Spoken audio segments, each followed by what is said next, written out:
గోవింద గోవింద గోవింద గోవింద.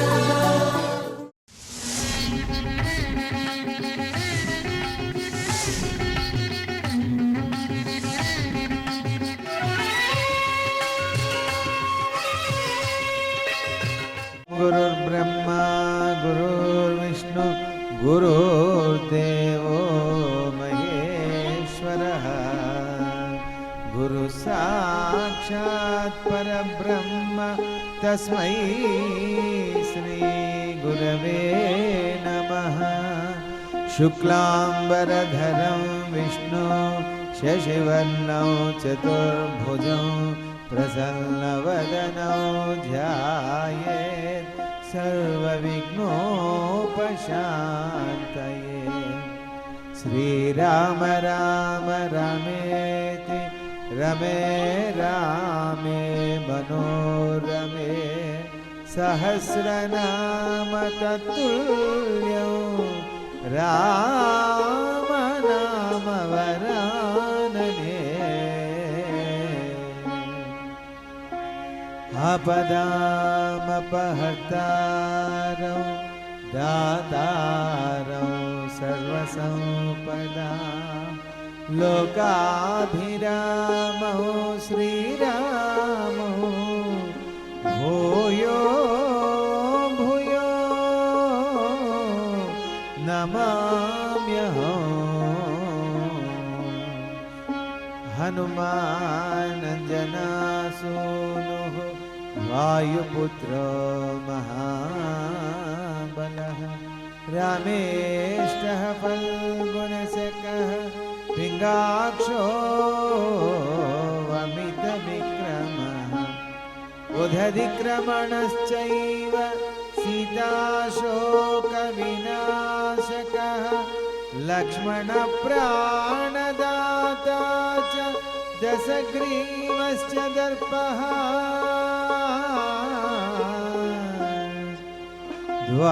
ద్వాదశైతాని నామాని కపీంద్రస్య మహాత్మనః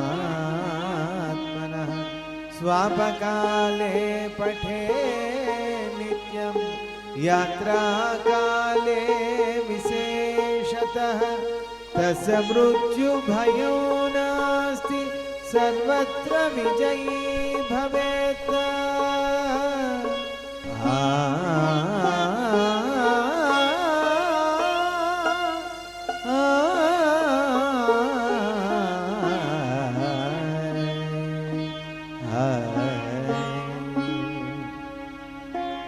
యత్ర యత్ర రఘునాథ కీర్తనం తత్ర తత్ర కృతమస్తకాంజలిం బాష్పవారి పరిపూర్ణలోచనం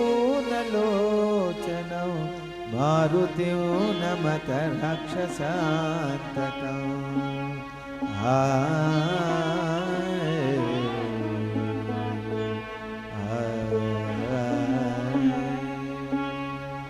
శ్రీ హనుమాను గురుదేవులు నాయన పలికిన సీతారామ కథ దే పలికిన సీతారామ కథ.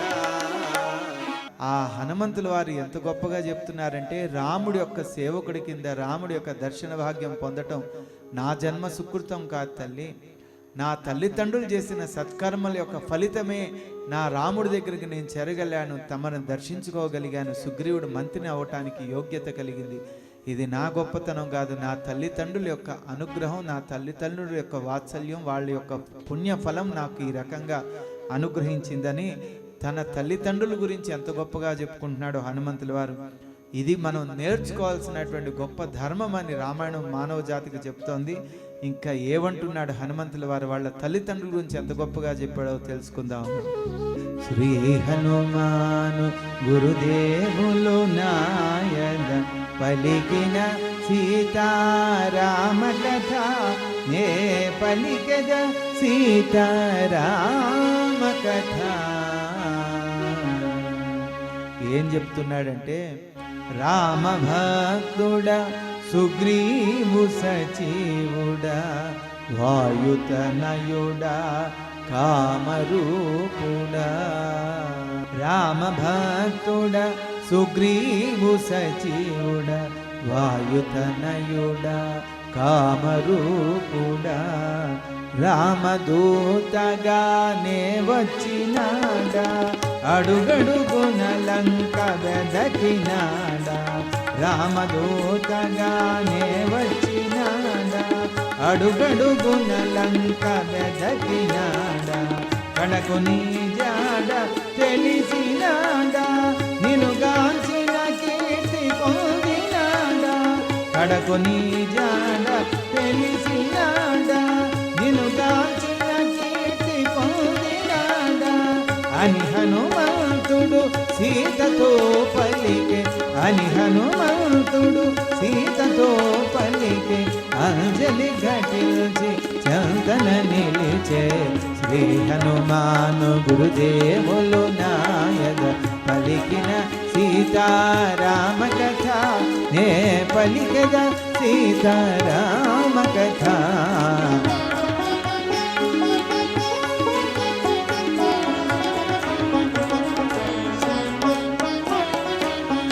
బాల్యవంతమను నగమున నుండెను కేసరియను నొక వానరోత్తముడు బాల్యవంతమను నగమున నుండెను కేసరియను నొక వానరోత్తముడు బాల్యవంతమును వదలి వెళ్ళేను గోకర్ణమను శిఖరి చేరను బాల్యవంతమను వదలి వెళ్ళేను గోకర్ణమను శిఖరి చేరెను అచట ఋషులచే నియమింపబడి సంవత్సరాతనుడను అసురుని కూల్చే అచట ఋషులచే నియమింపబడి సంవత్సరాతనుడను అసురుని కూల్చే అని హనుమంతుడు సీతతో పలికే అని హనుమంతుడు సీతతో పలికే అంజలి ఘటించి చందన నిలిచే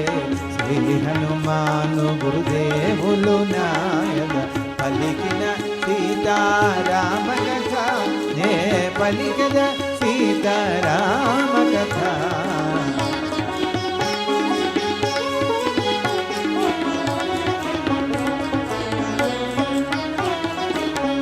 అంజనీదేవి ఆకేసరి సతి వాయుదేవు వరమున నను గన్నది అంజనీదేవి ఆకేసరి సతి వాయుదేవు వరమున నను గన్నది కన్న తల్లి నను ప్రాణప్రదముగా పెద్ద చేసినది ప్రేమ మీరగా కన్న తల్లి నను ప్రాణప్రదముగా పెద్ద చేసినది ప్రేమ మీరగా సుగ్రీవునకు మంత్రినైతిని రామదూతనై ఇటు వచ్చితిని సుగ్రీవునకు మంత్రినైతిని రామదూతనై ఇటు వచ్చితిని అని హనుమంతుడు సీతతో పలికే అని హనుమంతుడు సీతతో పలికే అంజలి ఘటించి చందన నిలిచే శ్రీ హనుమాను గురుదేవులు నాయద పలికిన సీతారామ కథ నే పలికద సీతారామ కథ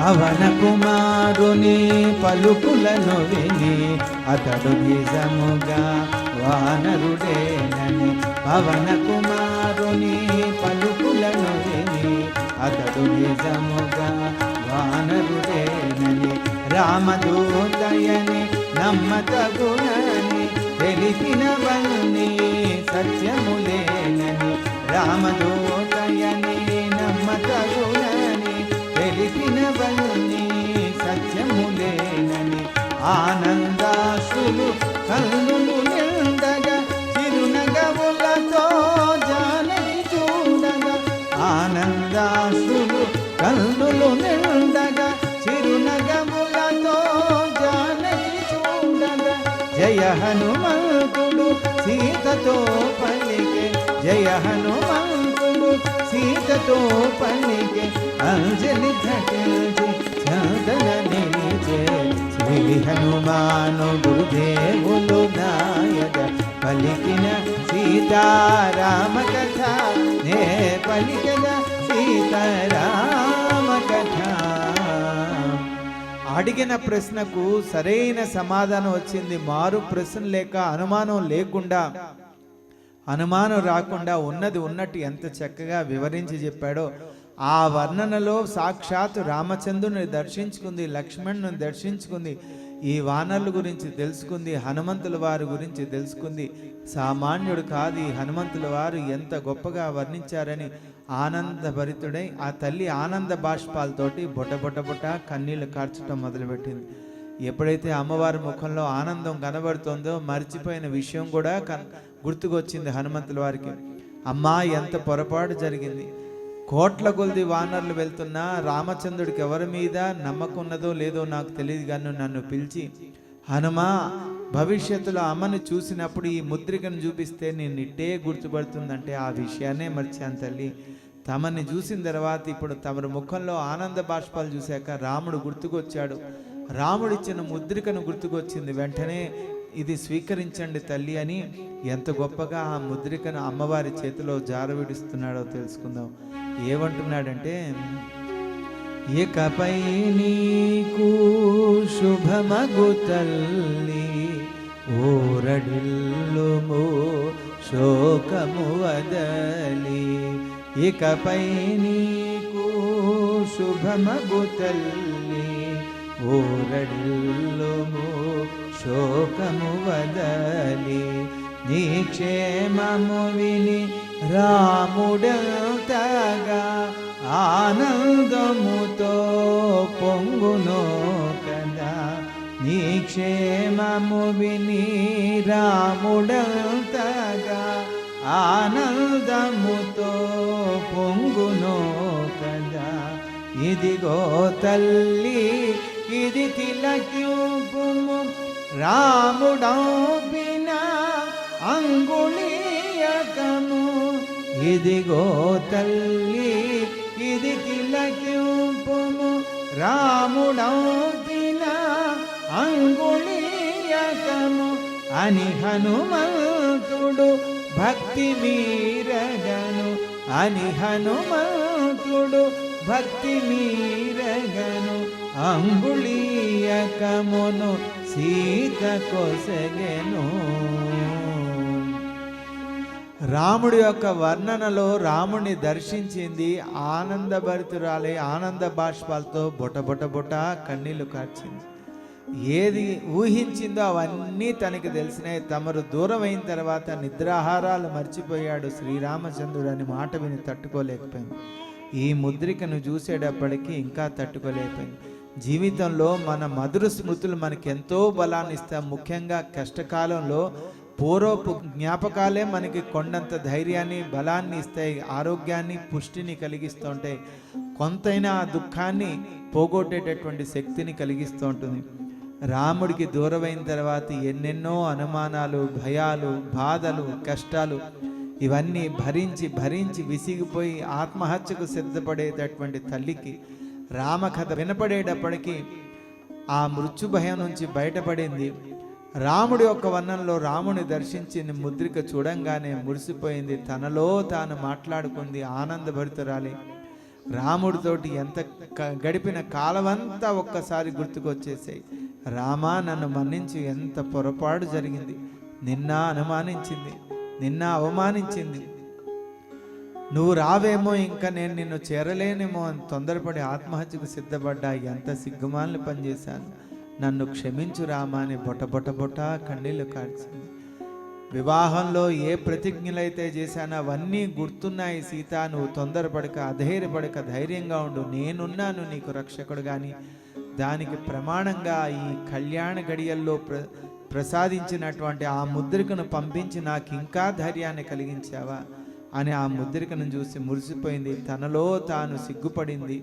రాముడే తన ముందరున్నాడా అని తల వంచుకుని తనలో తాను సిగ్గుపడిపోతూ తనలో తాను మాట్లాడుకుంటూ ఆనందభరితురాలే అన్ని భయాలు బాధలు అన్ని క్షణాల్లో దూరం అయిపోయాయి. రామనామం అంత ఆనందాన్ని కలిగించింది. ఆ ముద్రిక ఎంత గొప్ప ముద్రిక అంటే సీతారాముల కళ్యాణ సమయంలో అల్లుడు గారికి ప్రేమపూర్వకంగా ఇచ్చినటువంటి ప్రధానపు ఉంగరం, ఎంగేజ్మెంట్ రింగ్. ఆ ముద్రికను చూసేటప్పటికి ఆ కళ్యాణ ఘడియలన్నీ ఒక్కసారి గుర్తుకొచ్చాయి. ఎంత గొప్పగా నా కళ్యాణం జరిగింది, ఎంత గౌరవంగా అయోధ్యలో అడుగుపెట్టా, ఎంత ప్రేమగా నన్ను అందరూ గౌరవించారు, సత్కరించారు. అరణ్యాల్లో కూడా రాముడి యొక్క ప్రేమను ఎంత గొప్పగా పొందాను. మాయలేడి మోజులో చిక్కుకుని రాముడికి దూరమైన తర్వాత ఎన్ని కష్టాలు అనుభవించింది. ఇవన్నీ కూడా ఒక్కసారి తలుచుకుని తట్టుకోలేకపోయింది. మనసు విప్పి ఇంకా హనుమంతుల వారితో మాట్లాడుతుంది. రామనామం అంత గొప్పది, రామభక్తుడు అంత గొప్పవాడు. ఆ హనుమంతుల వారు అడుగుపెట్టిన క్షణం నుంచి తనకి మేలు జరిగింది. అదే అంటోంది, ఓ మహానుభావ, నువ్వు అడుగుపెట్టిన క్షణం నుంచి నా జీవితంలో ఎంతో ఆనందం కలిగింది.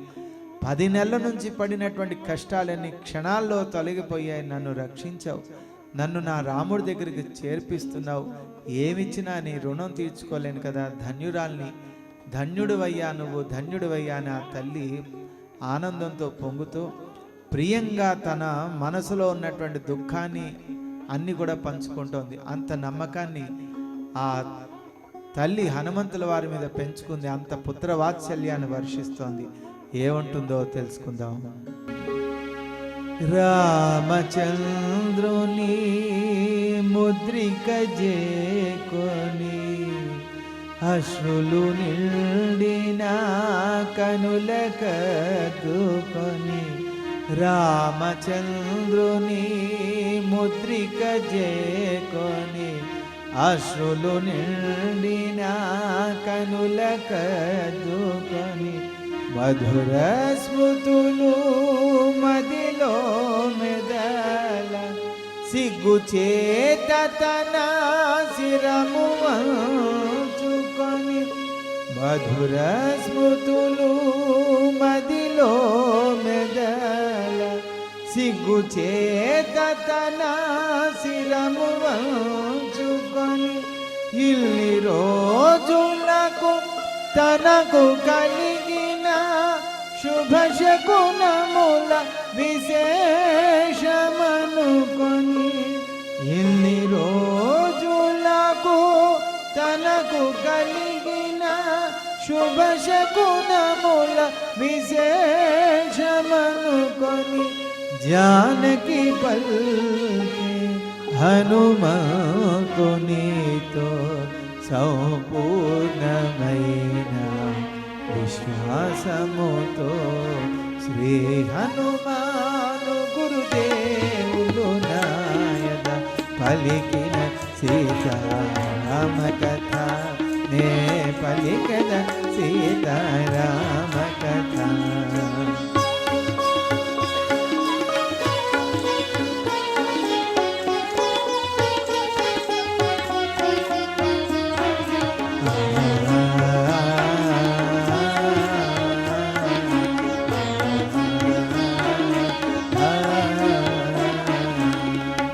ఆ శ్రీరామచంద్రుడు ముద్రికను తీసుకుంది, కళ్ళకద్దుకుంది. తన మనసులో ఉన్నటువంటి భావనంతా కూడా హనుమంతుల వారితో పంచుకుంటుంది. జీవితంలో మనకి ఆత్మీయుల యొక్క అవసరం ఎప్పుడు కనబడుతుందంటే కష్టాల్లో ఉన్నప్పుడే కనబడుతుంది. కష్టాల్లో నిలబడినటువంటి వాడు నిజమైనటువంటి ఆత్మీయుడు. మనకెంతో ధైర్యాన్ని ఓదార్పును కలిగిస్తాడు. అట్లాంటి వాళ్ళలో భగవంతుడు ఒకడు. ఆ భగవంతుడికి మించిన, అందుకని ఆయన్ని ఆపద్ బాంధవుడు, అనాథ రక్షకుడు అంటూ ఉంటారు. ఆ పరమాత్ముడిని ఎంతగా మనం ప్రేమిస్తామో ఆ పరమాత్ముడి యొక్క ప్రేమ అంతగా మనపై వర్షిస్తూ ఉంటాడు. ఎవరు ఎప్పుడు ఏ అవసరం ఉంటే వాళ్ళకి ఆ రకంగా తీరుస్తూ ఉంటాడు. ఏదో రూపంలో వస్తాడు. తల్లి కష్టాలు తీర్చడానికి హనుమంతుల వారి రూపంలో వచ్చాడు. ఆ హనుమంతుల వారితోటి పుత్రవాత్సల్యాన్ని వర్షిస్తూ తన మనసులో ఉన్నటువంటి కష్టాలని పంచుకుంటుంటే హనుమంతుల వారు కూడా అంత గొప్పగా ఆ తల్లిని ఓదారుస్తున్నారు. మధుర స్మృతులు మదిలో మెదల సిగ్గు చేత తన తల వంచుకుని ఆ రాముడితో గడిపిన గడియలన్నీ గుర్తుకొచ్చి బొట్ట కన్నీళ్లు కాల్చి హనుమంతుల వారు వంక చూసుకుంటూ ఆనందపడుతురాలి. హనుమంతుల వారితో అంటోంది, ఆహా హనుమ, ధన్యురాల్ని ఎంత గొప్ప ఆనందాన్ని కలిగించావయ్యా అని హనుమంతుల వారిని పుత్రవాత్సల్యాన్ని వర్షిస్తూ ఆ తల్లి ఏమంటోందంటే, ఓ మహాబల వాయునందన, ఓ మహాతేజ వానరోత్తమ, ఓ మహాబల వాయునందన, ఓ మహాతేజ వానరోత్తమ, శతయోజనముల వారిధి దాటి ఉల్టిగా నీవు లంక చేరితివి. శతయోజనముల వారిధి దాటి ఉల్టిగా నీవు లంక చేరితివి. రావణుడాదిగా రాక్షస వీరులా లెక్కసేయగే నన్ను కనుగొంటివి. రావణుడాదిగా రాక్షస వీరులా లెక్కసేయగే నన్ను కనుగొంటివి అని పల్కి సీత హనుమంతునితో, అని పల్కి సీత హనుమంతునితో.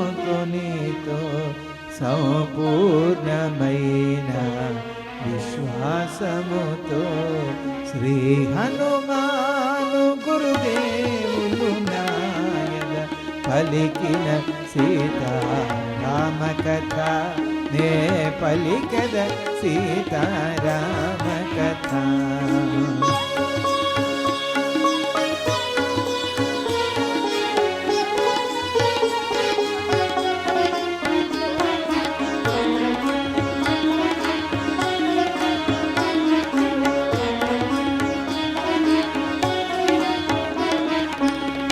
ఏమంటుందంటే, ఆహా హనుమ, 100 యోజనాలు 800 మైళ్ళ సముద్రం దాటి ఒంటరిగా వచ్చి లంకానగరం అంతా అడుగడుగున గాలించి నన్ను రక్షించావా?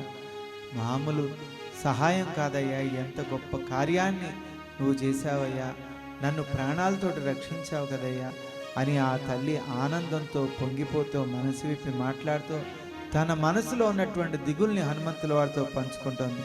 జీవితంలో ఎప్పుడైనా ఒక ఆనందాన్ని కానీ, సుఖాన్ని కానీ, కష్టాన్ని కానీ, భయాన్ని కానీ, బాధ కానీ ఏదైనా సరే ఆత్మీయులతో పంచుకుంటే ఉన్నటువంటి ఆనందం ఇంత అంత కాదు. మనకి ఆత్మీయులతో పంచుకునేటప్పుడు మనకి కష్టం వచ్చినప్పుడు ఆత్మీయులు గుర్తుకొస్తారు, వాళ్ళతో పంచుకుంటే కష్టం తరిగిపోతుంది. దుఃఖం వచ్చినప్పుడు వాళ్ళతో పంచుకుంటే దుఃఖం పోతుంది. సంతోషం వచ్చినప్పుడు వాళ్ళతో పంచుకుంటే సంతోషం పెరుగుతుంది. కనుక ఏది మనం ఒంటరిగా భరించలేం. మన జీవితంలో మనకి నలుగురు ఆత్మీయులు ఎప్పుడూ కావాలి. వాళ్ళలో భగవంతుడు ఒకడు తోడై ఉండాలి. ఆ భగవంతుడే గొప్ప గొప్ప వాళ్ళందరినీ పంపిస్తూ ఉంటాడు. అలాగా ఆ కాలంలో, కష్టకాలంలో హనుమంతుల వారు తోడేటప్పటికి తల్లికి ఎంతో ఊరట కలిగింది, ధైర్యం పెరిగింది. తన అనుమానాలన్నీ చకచకా తీర్చుకుంటోంది. ఏమంటోంది ఇదంతా రేపు జరగబోయే కథాగణంలో తెలుసుకుందాం.